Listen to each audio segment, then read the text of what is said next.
বাহিরে প্রচণ্ড বৃষ্টি হচ্ছে, বৃষ্টি যেন থামার নামই নেই।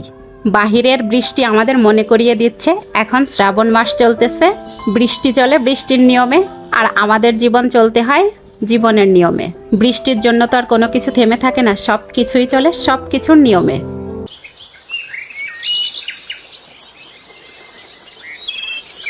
তোমরা আমার প্রতিদিনের কাজের নেক্সট পার্টের এত রিকোয়েস্ট করেছিলে, নেক্সট ভিডিও আমি আর না দিয়ে পারলামই না।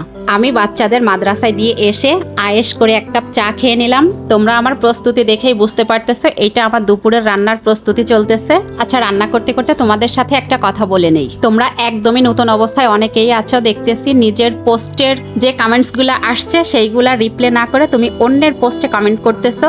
অন্যের পোস্টে তুমি অবশ্যই কমেন্ট করবে, কিন্তু তোমার নিজের পোস্টে আসা প্রত্যেকটা কমেন্টের রিপ্লাই করার চেষ্টা করবে সব সময়। এতে করে যে তোমার পোস্টে কমেন্ট করেছে তার সাথে তোমার একটা এঙ্গেজমেন্ট তৈরি হবে।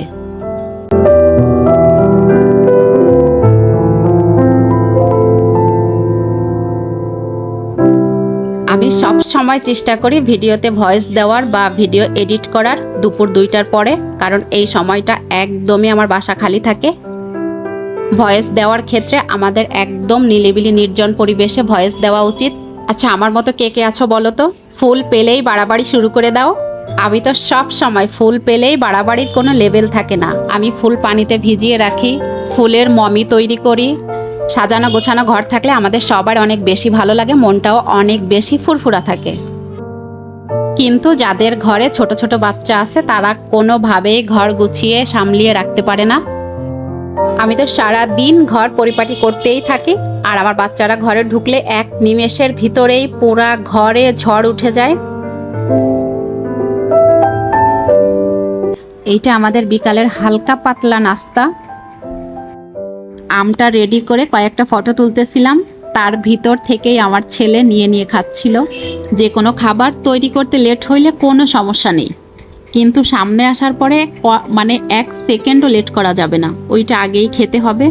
কোনো ছবি তোলাও হবে না, কোনো ভিডিও করাও হবে না, তখন আর দেরি একদমই সহ্য হয় না। এইটা হচ্ছে কলমি শাক, আমি ধুয়ে বেছে কেটে পরের দিনের জন্য গুছিয়ে রাখতেছি, যাতে হচ্ছে পরের দিন আমার সময়টা একটু কম লাগে। কিছুটা কলমি শাক আমি পানিতে ভিজিয়ে রাখতেছি, পরবর্তীতে যে কোনো রান্নার ভিতরে শাকটা দেওয়া যাবে, তার ভিতরে আমি দিয়ে ওইটাও রান্না করে খেয়ে নিব। পানির ভিতরে রাখলে শাকটা একদম তাজা থাকে। আজকে পুরাই ব্যতিক্রমী একটা ভিডিও দিলাম।